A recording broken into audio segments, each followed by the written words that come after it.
अयोध्या धाम की, राज रामचंद्र सरकार की, सदगुरुदेव भगवान की। क्योंकि जे गुरु चरण रेणु सिर धरहि,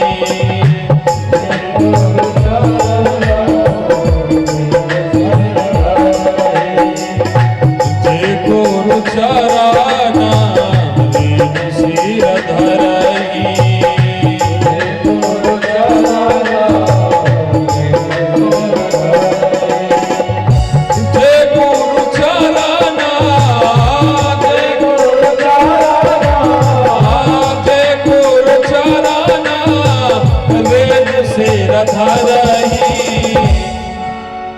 सदगुरु के चरणों के धूल का प्रताप देखो।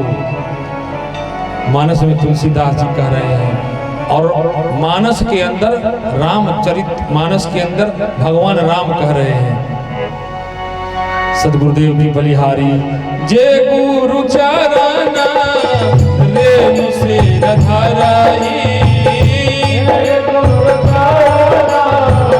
रेणु सिर धरहि, सेना रसा काला विभव वास करहि, सेना रसा काला विभव वास करहि, सेना रसा काला विभव वास करहि।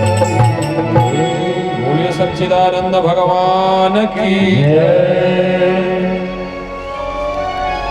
तो भरत जी भगवान राम की साखड़ी लेके अयोध्या आए हैं।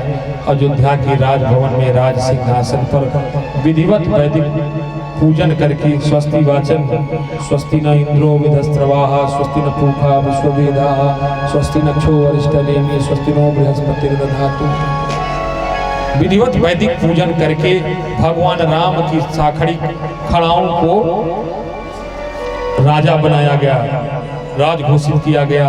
और भरत भैया वहीं बगल के गांव नंदी ग्राम से राज्य कार्य देखने लगे।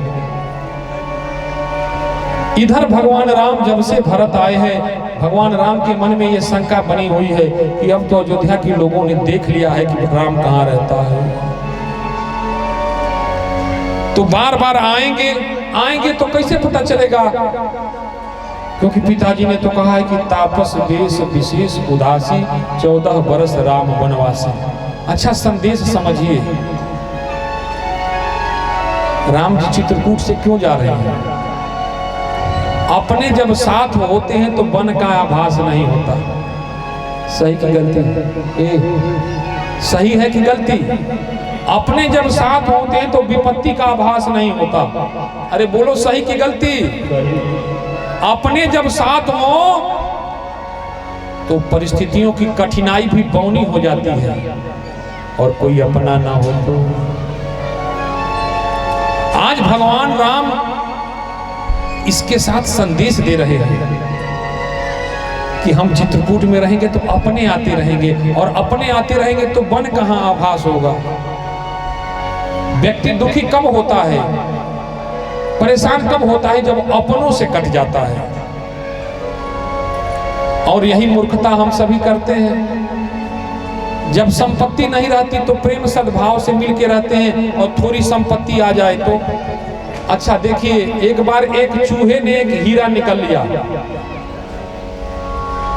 एक प्रसंग हमने सुना है, एक चूहे ने एक हीरा निकल लिया, और हीरा बड़ा कीमती था।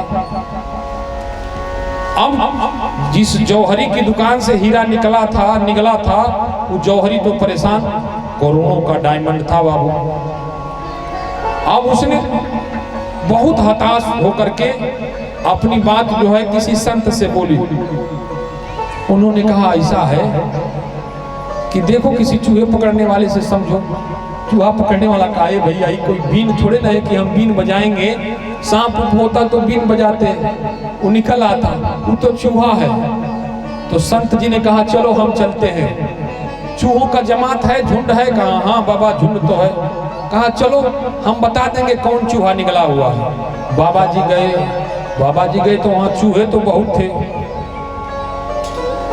अजय भाई चूहे तो बहुत थे, पर जो चूहा हीरा निकला हुआ था ना, वो सबसे अलग बैठा हुआ था, हम संपत्ति वाले हैं। कहा बस बस पकड़ लो। संपत्ति आई, पच नहीं पाई तो विपत्ति भी साथ में आ जाती है, और उसका गला दबा के पेट फाड़ के हीरा निकाल लिया गया। इसलिए प्यारे पुण्यात्माओं, भारत की शक्ति भारतीय होने में है, हिंदू मुसलमान होने में नहीं। और हिंदुत्व का मतलब केवल हिंदू नहीं होता, हिंदुत्व का मतलब भारतीय होता है प्यारे। हिंदुत्व का मतलब भारतीय होता है। हमारी शक्ति, हमारी पहचान, किसी ने लिखा है कि कोस कोस पर बदले पानी, चार कोस पर बानी। इतनी विविधताओं से भरा हुआ हमारा देश है, पर हम होली, दीपावली, ईद साथ मिलकर मनाते हैं, कहीं कोई भेदभाव नहीं। और कुछ व्यक्तिगत स्वार्थ को साधने वाले लोगों के बहकावे में आकर के हम जातिवाद का झंडा बुलंद कर रहे हैं। इससे अपनी भारतीयता नष्ट हो रही है। मैं बार बार कह रहा हूं कि भारत को बचाना है तो भारतीय संस्कृति को बचाओ, भारतीय धर्म को बचाओ, भारतीय परंपराओं को बचाओ, अपने माता पिता को सम्मान दो।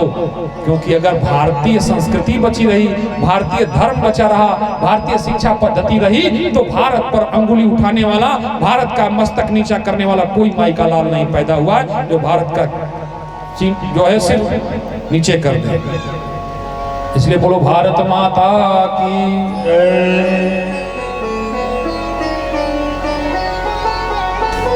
आज उसी मां भारती के लाल राजेश जी से हम कहेंगे, आप कहाँ चले गए थे? अच्छा, किसी विदेशी आक्रांता से लड़ने गए थे। भारत को खतरा जयचंदों से है, हमें तो अपनों ने लूटा, गैरों में कहां दम था। अच्छा देखिए, एक बार एक कुत्ता जो है अपने समाज से झगड़ा करके बाहर चला गया, तो ये मोहल्ला छोड़ के दूसरे मोहल्ले वाले कुत्तों के साथ रहने लगा। तो इस मोहल्ले वाले कुत्ते कहे कि है भाई देखो वो दूसरा गोल बना लिया। लेकिन कुछ दिन रहा वहां, पटरी नहीं बैठा, तो फिर अपने मोहल्ले में आया। तो अभी मोहल्ले वाले कहे कि भैया हम नेता नहीं है कि दल बदल के आओगे तो स्वीकार कर लेंगे। नेताओं में दल बदल के स्वीकार किया जाता है, हम तो कुत्ते हैं, जहां है वहीं उसी मिट्टी पर मिटना पसंद करते हैं, जिस जमात में है उसी में रहना पसंद करते हैं। अब कुत्तों को इतनी समझ है, हमको वह शक्ति हमें दो दयानिधे, कर्तव्य मार्ग पर डट जावे।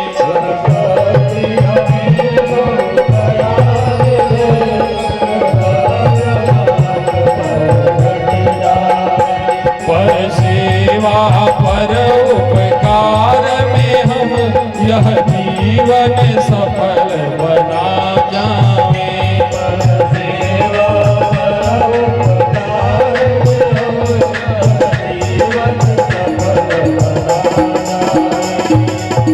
अब आप कहेंगे कि अच्छा राष्ट्रगान गवाने लगे, आप मानस बताने गए हैं, मानस बताने बैठे हैं, तो तुलसीदास जी भी लिखते हैं कि परहित सरिस धर्म नहीं भाई, धर्म नहीं भाई, पर पीड़ा सम नहीं अधिकाई।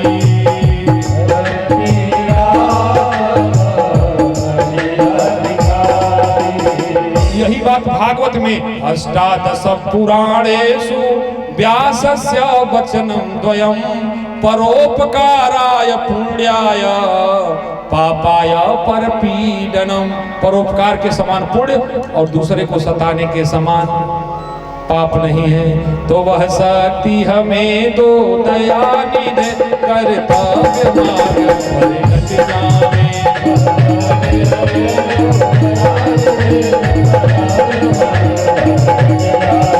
पर सेवा पर उपकार में हम यह जीवन सफल बना जावे।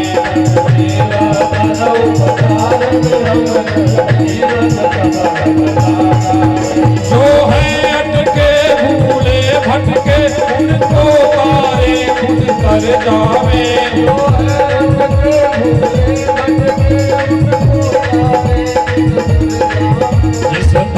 धर्म में जन्म लिया बलिदान उसी पर हो जावे। जिस देश धर्म में जन्म लिया देश धर्म पर जन्म लिया बलिदान उसी पर हो जावे। अब पैसा कमाने लगे तो अमेरिका में रहेंगे। बहुत गर्व से कहते बेटा ना अमेरिका में नौकरी करता है, वहां मकान बना के रह रहा है। अपनों से कट के कोई सुखी नहीं रह सकता, चाहे साधन कितनों जुटा ले। खुशियां तो अपनों के साथ रहने से ही मिलती है माई बाप। इसलिए लौटो, हमारी खुशियां हमसे कोई और नहीं छीना, हम ही इन नकली आकर्षण में फंस गए। आज भरत जी नंदी ग्राम में हैं, कैकेयी जी मनाने गई, लेकिन भरत की दशा देख के विचलित हो गई। कहा मां का अधिकार तो आपने पहले ही छीन लिया, आपको मैं महारानी कह सकता हूं लेकिन मां नहीं कह सकता। और इधर भगवान राम चित्रकूट में जब देखे कि यहाँ तो कोई ना कोई आता रहेगा, तो आगे प्रस्थान किए। कहाँ प्रस्थान किए भाई? पंचवटी में कुटी बनाई। पंचवटी में कुटी बनाई। पंचवटी में कुटी बनाई। पंचवटी में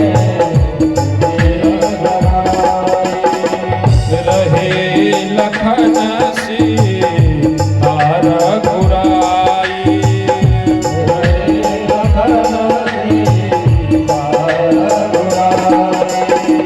पंचवटी में कुटी बनाई, रहे लखन सीता रघुराई। अच्छा, पंचवटी क्या है? बटी कितने लोग जानते हैं? आयुर्वेद में बटी ओटी बनता है। अशोभनी बटी, आनंद भैरव बटी, तमाम बटी टैबलेट को बटी बोला जाता है।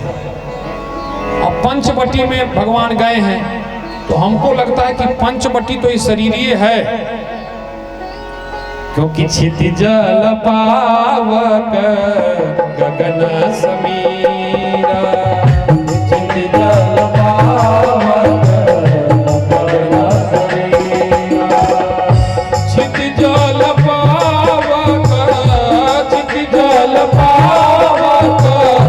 गगन समीरा। पंचरचितय परम शरीरा। पंचरचितय परम शरीरा। अच्छा, कितनी विचित्र बात है। भगवान पंचवटी में गए और हमारे पास भी पंचवटी है, और उस पंचवटी में 3 लोग विराजमान हैं। कौन कौन? भगवान राम, मैया सीता और भैया लक्ष्मण। अच्छा, भगवान राम बैठे हैं, सीता जी प्रश्न कर रही हैं और लक्ष्मण जी सुन रहे हैं। पंचवटी में सत्संग हो रहा है और यहाँ हम लोग भी पंचवटी को लेके बैठे हैं, सत्संग सुन रहे हैं। सुन रहे हैं ना? सुन रहे हैं कि नहीं? लेकिन ठीक उसी समय एंट्री हुई। किसकी एंट्री हुई? सुपनखारा वड़की बहिनी। सुपनखारा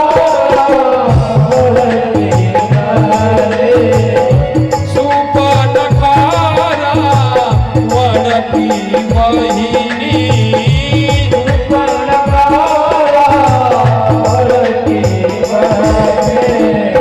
दुष्ट हृदय दारुण जस जयनी। दुष्ट हृदय दारुण जस जयनी।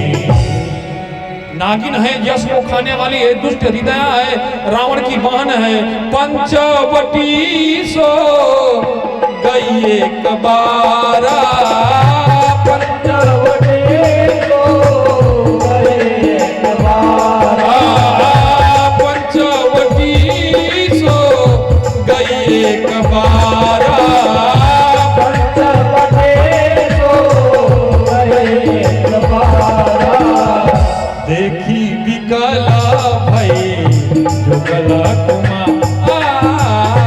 देखी निकल देखी निकल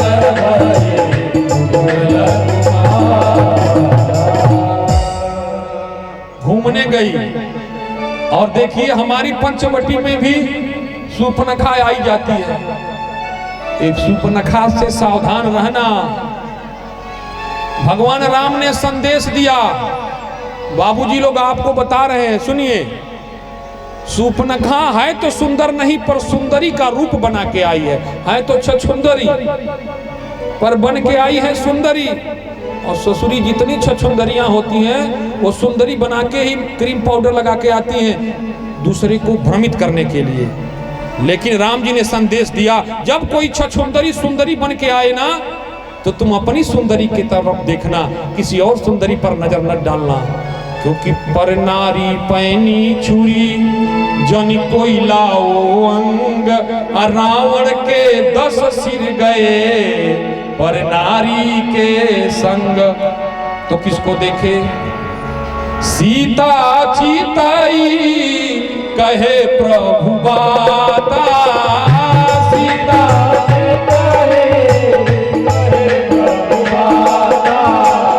सूर्पनखा के तरफ नहीं देखा।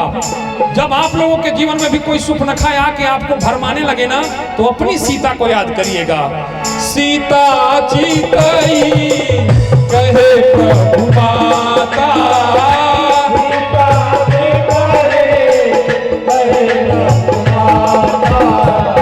अहई कुमार लघु भ्राता, अहई कुमार लघु अहई कुमार। अच्छा, अहई कुमार वो है। अहई माने अच्छा तुम नागिन हो ना। सूर्पनखा रावण की बनी दुष्ट हृदय दारूजस अहिनी, तो अहई कुमार। लो तुम नागिन हो तो नागदेव शेष नाग से भेंट करा देते। अहई कुमार मोर लघु भ्राता। अब सूर्पनखा जाल फेंक रही है। तुम सम पुरुषाना मो सम नारी,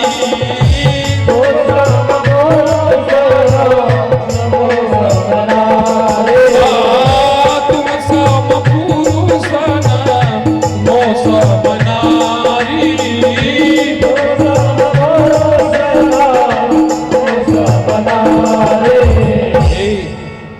बहुत सुंदर लगते हो, क्या खूब लगते हो, बड़े सुंदर दिखते हो।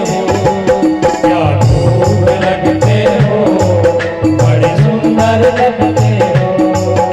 तुम चाँद से प्यारे हो, सरकार हमारे हो। तुम चाँद से प्यारे हो, सरकार हमारे हो। तारीफ करोगे कब तक, बोलो कब तक, हाँ कब तक, मेरे सीने में सांस रहेगी कब तक। कुछ न कहो कहते रहो अच्छा लगता है, कुछ न कहो कहते रहो अच्छा लगता है। जीवन का हर सपना राघव सच्चा लगता है। क्या खूब लगते हो, बड़े सुंदर लगते हो। क्या चाँद से प्यारे हो, सरकार हमारे हो। तो ये जो सूर्पनखियां हैं वो ऐसे ही झांसे में लेती हैं। तो आपको देखिए, अगर वासना को खत्म करना है तो उपासना का ध्यान करो। प्रेम उपासना है, प्रेम तप है, प्रेम तपस्या है, प्रेम त्याग है, प्रेम बलिदान है, प्रेम समर्पण है, प्रेम निष्ठा है, प्रेम खुद को मिटाने का नाम है माई बाप। But if you are want, it is our demand. No man, you are wrong. What are you do? Demand में डायमंड खो जाता है। darkness is the absence of the light, but it is real fact. Then time come to light, not come to darkness. Darkness is cheater. प्रकाश की अनुपस्थिति का नाम अंधेरा है, लेकिन प्रकाश आ जाए तो अंधेरा खत्म नहीं होता। चोर है चोर। जैसे चोर दिन के उजाले में तो चोरी नहीं करता, लेकिन रात के अंधेरे में हाथ बांध के भी नहीं बैठता। ठीक वैसे ही जब तक आपके अंतःकरण में आत्मज्ञान का दीपक जलता रहता है, आपके अंतःकरण में आपकी अपनी वैदेही सीता बैठी रहती है, आपके हृदय में आपकी पत्नी बैठी रहती है, तब तक बाहरी सूर्पनखाओं से डरने की कोई चिंता नहीं। इसलिए जब आपके जीवन में कोई सूर्पनखा आए तो राम जी ने सूत्र दिया, सीता चिताई कहे प्रभु माता,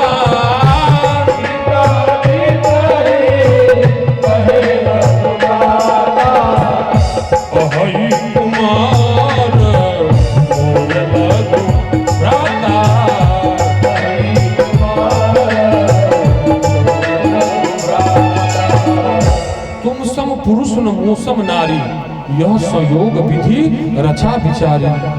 राम जी ने कहा इसके जैसा कोई नारी नहीं। अच्छा, नारी तो उसको कहते जिसका शादी विवाह हो गया।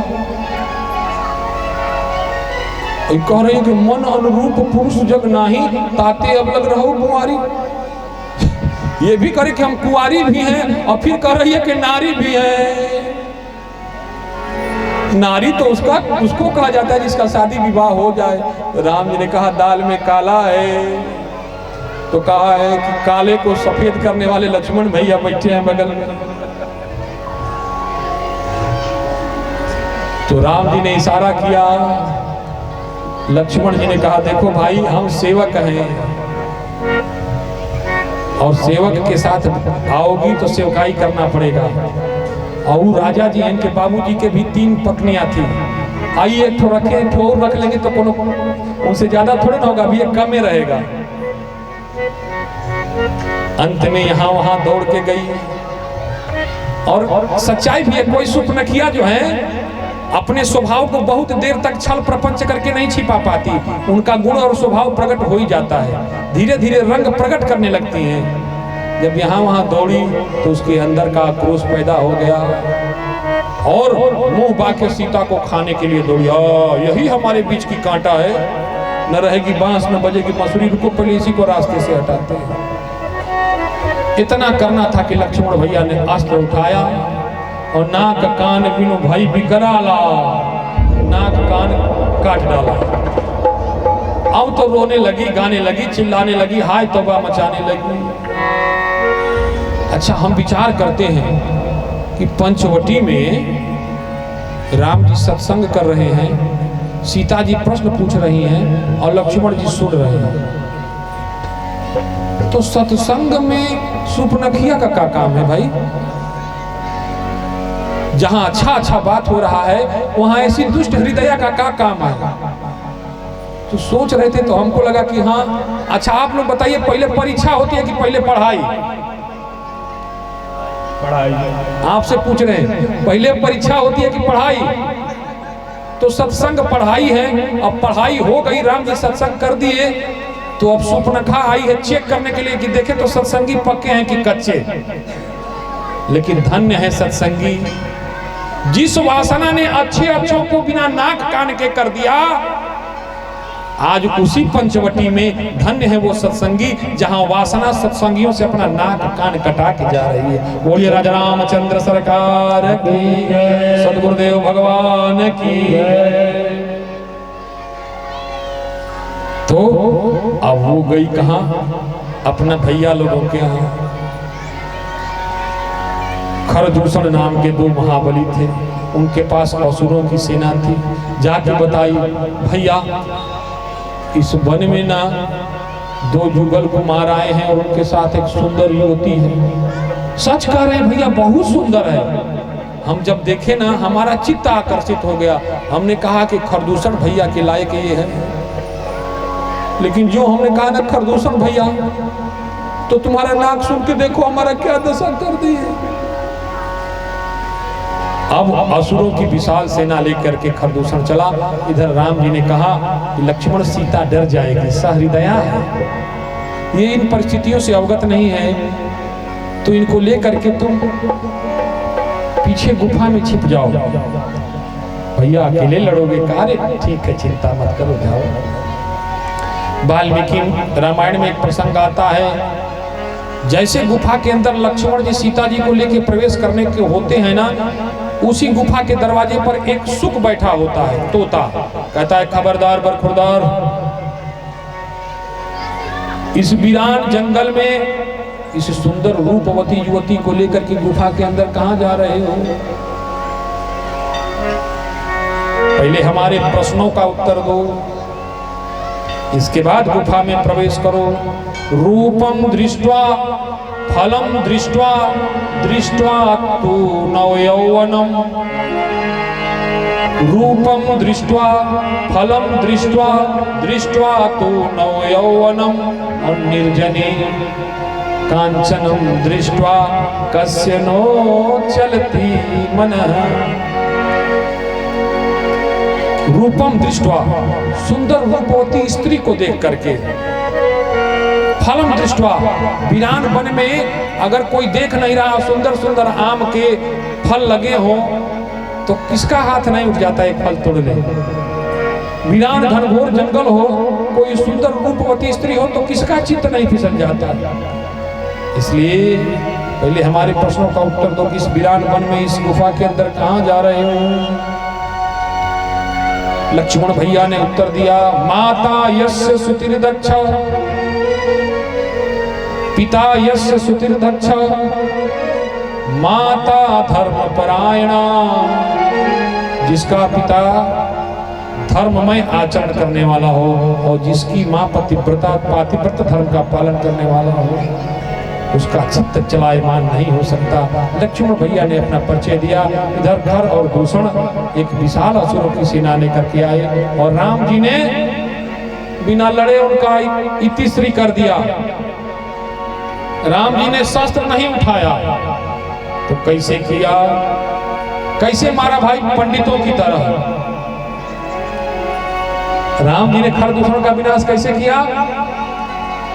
कैसे किया? कैसे? नहीं क्या सुन? कैसे? पंडितों की तरह। हाँ, तुलसीदास जी ने लिखा कि खरदूषण विराध बद पंडित। ब्राह्मण बात से न मारता है, बुद्धि से मारता है, शस्त्र से थोड़ी न मारता। जब कोई ब्राह्मण रुष्ट हो जाता है तो किसी चंद्रगुप्त को प्रकट कर देता है और मगध की गद्दी का मालिक बना देता है।